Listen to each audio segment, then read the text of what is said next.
November महिन्याच्या हप्त्यासाठी मुख्यमंत्री यांनी अखेर निधी मंजूर केला आहे। महिला बाल विकास मंत्री अदिती तटकरे यांनी ही माहिती अधिकृतपणे जाहीर केली।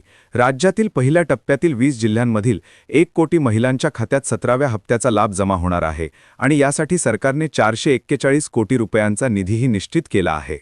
यावेळचा नोव्हेंबरचा हप्ता मात्र पूर्णपणे नव्या पद्धतीने वितरित केला जाणार आहे।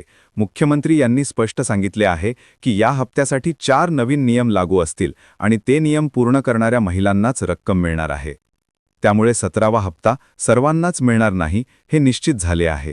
या 4ही नियमांमध्ये पात्र ठरणाऱ्या बहिणींच्या खात्यात आज 1500 रुपये जमा होतील आणि या नियमांमधून बाहेर पडलेल्या महिलांचा लाभ कायमस्वरूपी बंद होण्याची शक्यता व्यक्त केली गेली आहे। याचबरोबर पहिल्या टप्प्यातील जिल्ह्यांमधील 16 लाख महिलांना 2500 रुपये विशेष अनुदान देण्याचे निर्देशही सरकारकडून दिले आहेत। म्हणजे पात्र ठरणाऱ्या महिलांना 1500 रुपये तर मिळणारच, पण त्यात सोबत विशेष मदत म्हणून 2500 रुपयेही जमा होणार आहेत। मुख्यमंत्री यांनी हप्ता वाटपाची प्रक्रिया तातडीने सुरू करण्याचे आदेश दिले आहेत, कारण आचारसंहिता लागू असताना आर्थिक मदत वितरित करताना ठराविक प्रक्रिया पाळावी लागते। त्यामुळे एकूण राज्यातील 36 जिल्ह्यांपैकी फक्त 20 जिल्ह्यांमध्येच लगेच हप्ता जमा होईल आणि उर्वरित 16 जिल्ह्यांना थोडा उशीर होईल। या 20 जिल्ह्यांमध्ये राहणाऱ्या महिलांची एक प्रकारे लॉटरी लागली आहे। त्यांना आज किंवा उद्यापर्यंत हप्ता मिळण्याची पूर्ण शक्यता आहे।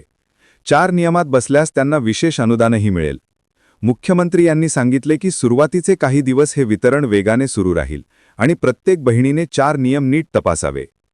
काल रात्री झालेल्या मंत्रिमंडळ बैठकीत केवायसीची अंतिम तारीख वाढवण्यात आली।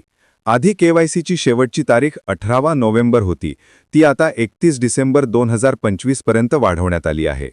त्यामुळे महिलांना केवायसी करताना येणाऱ्या अडचणी कमी होतील। परंतु हप्त्याच्या 4 नियमांमध्ये सरकार कोणताही बदल करणार नाही असे मुख्यमंत्री यांनी स्पष्ट सांगितले आहे। नियम सर्वांसाठी समान लागू राहतील आणि कोणालाही वगळले जाणार नाही। त्यामुळे या नियमांमध्ये बसणाऱ्या महिलांनाच मदत मिळणार हे आता ठाम झाले आहे। नवीन नियम लागू केल्यामुळे सकाळपासूनच 15 ते 20 लाख महिलांचे अर्ज अपात्र ठरले आहेत। महिला बाल विकास विभागाने एक कठोर छाननी प्रक्रिया राबवली असून हा आकडा पुढे 1 कोटींच्याही वर जाऊ शकतो। त्यामुळे अनेक महिलांचे टेन्शन वाढले आहे।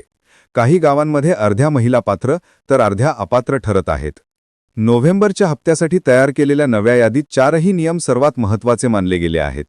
या नियमात पात्र महिलांना 1500 रुपये तर मिळणारच, तसेच विशेष अनुदानही मिळणार आहे। मागील राहिलेले हप्तेही त्यांच्या खात्यात जमा होतील। पण या नियमांपैकी एकही नियम पूर्ण न झाल्यास लाभ पूर्णतः बंद होईल आणि केवायसी नंतर मागील रकमेची वसुलीही होऊ शकते। म्हणून प्रत्येक महिलेने हे नियम अत्यंत गंभीरतेने समजून घ्यायचे आहेत। एकही नियम मोडला तर हप्ता मिळणार नाही आणि भविष्यातील सर्व लाभही थांबतील। या 4 नियमांमध्ये पहिला नियम आधार कार्डाशी संबंधित आहे। अनेक महिलांच्या आधार कार्डवर नाव चुकीचे आहे किंवा जन्मतारीख बदललेली आहे। काहींचे बँक खात्याचे नाव आधारवरील नावाशी जुळत नाही, अशा सर्वांचा लाभ बंद होऊ शकतो। दुसरा नियम रेशन कार्ड विषयी आहे। अनेक महिलांनी रेशन कार्डची केवायसी केलीच नाही। सरकारने वेळोवेळी इशारा दिला होता की रेशन दुकानात जाऊन बोट लावून केवायसी पूर्ण करणे गरजेचे आहे। तिसरा नियम पॅन कार्डासंबंधी आहे। ज्या महिलांनी पॅन कार्ड घेतले आहे त्यांचा पॅन आणि आधार जोडलेला असल्यामुळे त्यावर आधारित व्यवहारांची माहिती सरकारला मिळते। उत्पन्न वाढलेले आढळल्यास लाभ बंद होण्याची शक्यता आहे। चौथा नियम बँक खात्याशी संबंधित आहे। खाते किमान शिल्लक राखली जात नाही, आधार लिंक नाही किंवा व्यवहारात विसंगती आहे तर समस्या निर्माण होईल। या सर्व नियमांचे पालन केल्यास 1500 रुपये आणि विशेष अनुदान मिळेल। त्यामुळे तुम्ही सर्व नियमात बसता का हे नीट तपासा आणि कमेंटमध्ये कळवा। नवीन असाल तर चॅनलला नक्की सबस्क्राईब करा। धन्यवाद।